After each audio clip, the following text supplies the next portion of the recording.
So Rick gets really angry and says, so you know this has been going on. You know that he's been beating his wife a lot, but you haven't done anything about it because he's very useful. Alright, are you kidding me? So Rick starts getting angry and says, as long as I'm here, that is not how it's gonna work. And Douglas is like, what are you saying? And he says, you heard me, alright? I'm gonna do whatever it takes to protect this place, and I know people like him are gonna frick up, do bad things, alright? Do you want Jesse dead, Ron? He is going to kill them eventually, and I'm not gonna let it happen. And Douglas is like, you really don't want to do this. And he says, I'm just doing my job. And as he walks away, a little hint, one of the tombstones that he walks by, if you can read that, it says Alexander Davidson. We've heard that name before. Heath has repeatedly said that, and Douglas doesn't like to hear that name. Rick is turning to the dark side. Da, da, da, da, da, da. So, Rick is at the household, and he knocks on the door, slams on the door, and Pete opens the door like, what the frick do you want? Crack! Punches him right in the frickin' face. And Jesse is there. Ron is in bed, apparently.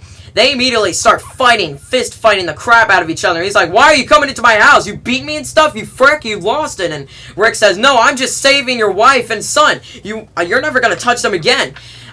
Rick pushes Pete out the window, and they both fall out the window and fall out of the house. And they start beating the crap out of each other even more. They get really beat up. And he's like, why are you coming to my house and attack me? Who the frick do you think you are? I'm just trying to save your wife and son, you frick. And everyone starts crowding around because they hear the noise. And Douglas, Michonne, Regina, all of them are standing there like, what the frick is going on? And this part's so sad.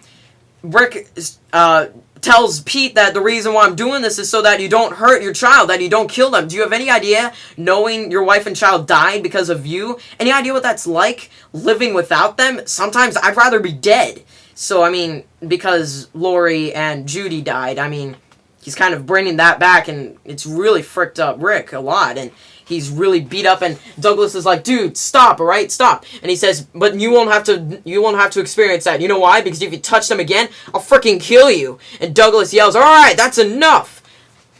Rick isn't done yet. He pulls his pistol out and points it at Douglas and says, oh, really? What are you going to do? Kick me out? You need me. You need me. I always make the really tough choices to keep everyone alive. Whenever there are tough things that need to be done, I'm always the one who does it. You need me to stay alive.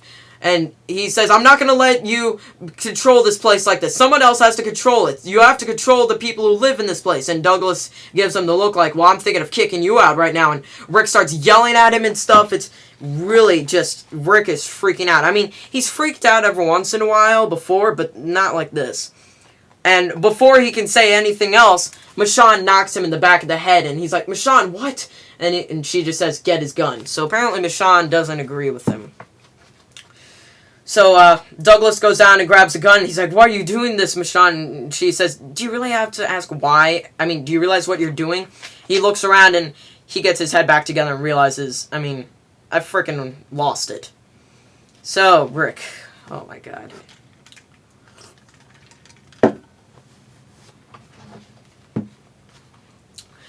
So, Glenn and Heath are heading back. They're driving on motorcycles. Apparently, this one guy... this new group, the group that pushed the guy out, they were living in the pharmacy, they pushed the guy out to save their own butts, really bad people. They apparently hear and like, motorcycles. I think they're near. Come on, let's keep following them. So apparently they've been following them for a while. Interesting. So apparently some people are asking what happened, and Michonne just keeps on saying Rick just lost it. So can you watch Carl for him, Maggie, for a while, alright? So, everyone's just asking why Rick attacked Pete like that. Why? I mean, it's so weird. And Douglas shuts the door and is talking with Rick alone.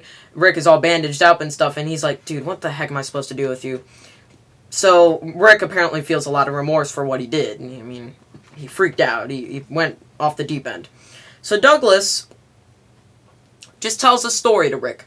He says that before he knew that this place existed, his best friend in Washington, D.C. apparently knew this place. It was a backup place that the government had built just in case if, an apocalypse happened, sort of like this. So it's a safe haven, of course. We know that. But apparently the guy who discovered the place and originally was leading the place, Douglas's best friend, was Alexander Davidson. He tells the story of Alexander Davidson. So apparently, Alexander was a very good person. He was a natural-born leader, just like Rick. He was awesome. He was wonderful. But soon, we started to realize that apparently Davidson was kind of, using his power a bit too much. He changed. He was a wonderful man before, but then he changed. He apparently was making women do things for him because he had the power to do whatever he wanted. He could kick out anyone he wanted to. He had too much power. He was using it.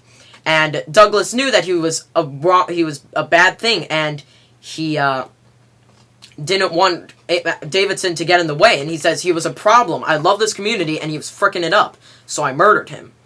And apparently, what he actually did, he didn't actually murder him. Afterwards, he tells Rick that apparently he didn't actually murder him. He pointed a gun at him alone and kicked him out of the community and just said, never return. So we don't know if Davidson is dead, but everyone else thinks he's dead. The only person that knows that Davidson isn't dead is Douglas and now Rick.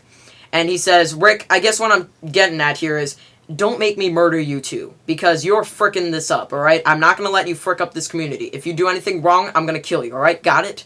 And Rick tells him the story. He just says, I never wanted to be a leader. I never wanted the pressure. I never wanted all this stuff to happen. But, and he tells the story of Shane. He points out that in the beginning, Shane was the original leader, but then after a while, when he returned, he started becoming the leader. Everyone looked to Rick for responsibility. He never wanted to be the leader, but he automatically became it. And he tells the story of how Shane got killed and stuff, and he points out that my son actually killed Shane for me. So, he and Douglas are starting to, share minds. They understand each other even more now. So, Andrea is gonna go to her watchtower and stuff, her position, as a watch person. Abraham and her are chatting, thinking, what happened with Rick, what's gonna happen. So, Douglas just says, return back to your home, say hi to your son and stuff, try and get back to normal, Rick.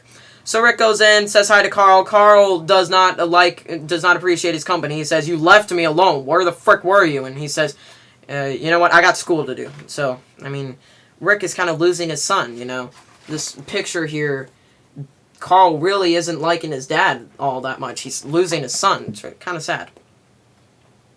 So, apparently Jesse is going to move into a separate house with Ron, and Pete is going to live on his own, because it's for the best. Glenn and Heath return with the meds. Douglas is talking with Rick, and he just says, I'm going to let you carry this gun, and I'm going to let you keep your responsibilities. I understand that what you did was a good thing. I noticed that you didn't care if you got beat up or not, so I understand that you just want to do the right thing. So, you're going to do the right thing, but seriously, never question my leadership again, alright? Seriously. Just do your job. I don't care if you have to break rules, but don't frick things up like that, alright? Thank you. So, they understand each other now. Rick is back, but he's still, got a lot of things to fix. He's walking around, people are giving him the funny look. Michonne is really angry at him and is just saying, get your crap together, Rick. So Rick goes home after a very long day, tries to go to sleep, he can't sleep. He gets up. What's the only thing he can think of to do? He grabs out the phone and goes to talk with Lori. He talks with Lori and he says, I really just lost it. I think I'm losing control. While he's talking with Lori, Carl walks in and sees them.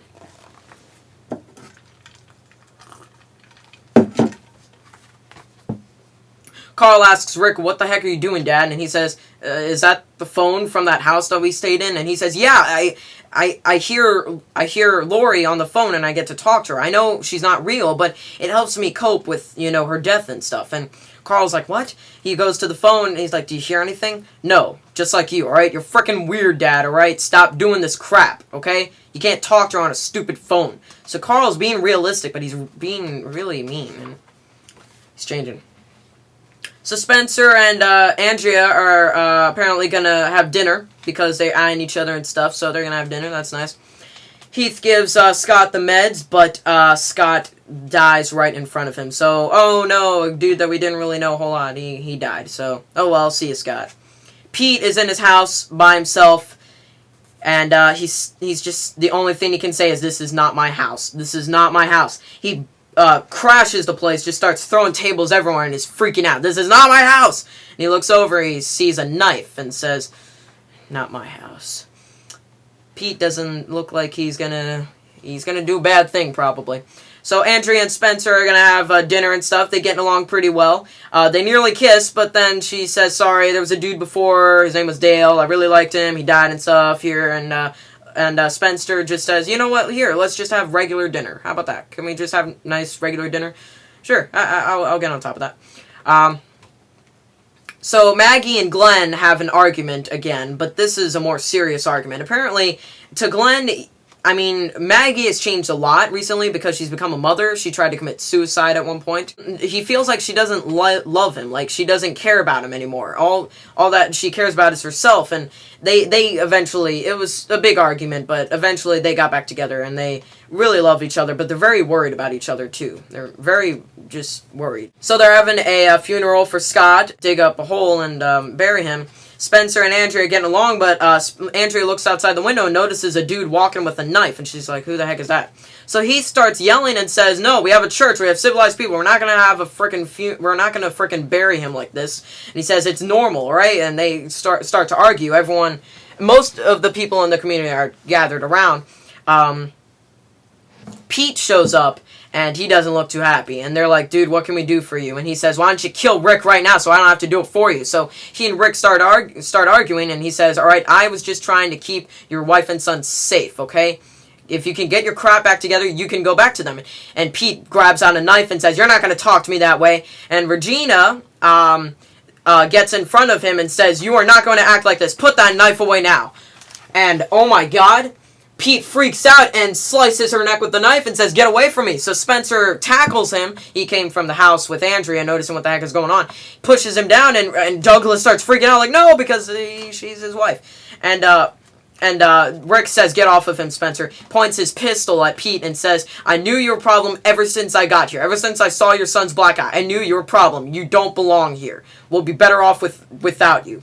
And he looks at Douglas, and Douglas just says, do it. Dun, dun, dun. Blam. Killed Pete. And all the zombies in a huge radius heard it, including the bad guys.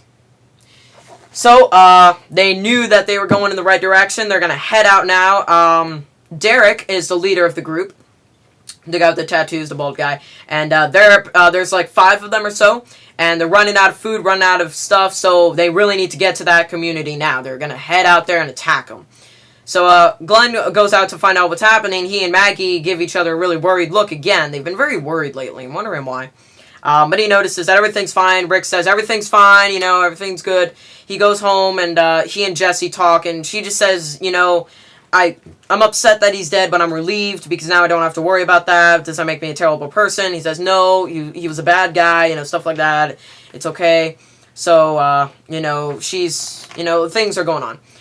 Douglas freaks out and says, we're not going to have a funeral for him, and we're not going to do that, all right? We're not going to do that. And Douglas is very, very angry, more than usual.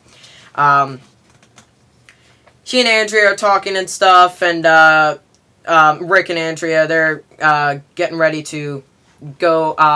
At the church, they're having the funeral for the 3 dead people, Scott, Regina, and Pete. Having the funeral and stuff. Rick gives a nice speech and just says, was Pete really a bad guy like that? Was he really a bad guy? Do we really know? Maybe he was just changed by his surroundings.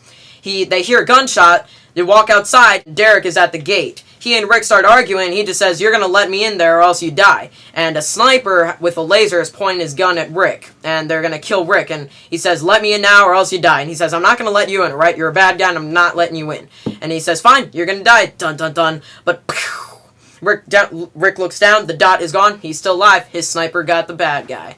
And all of them start fighting. Just huge, big shootout. Boom, boom, blam, blam, blam, blam, blam. In the end, no casualties other than all the bad guys.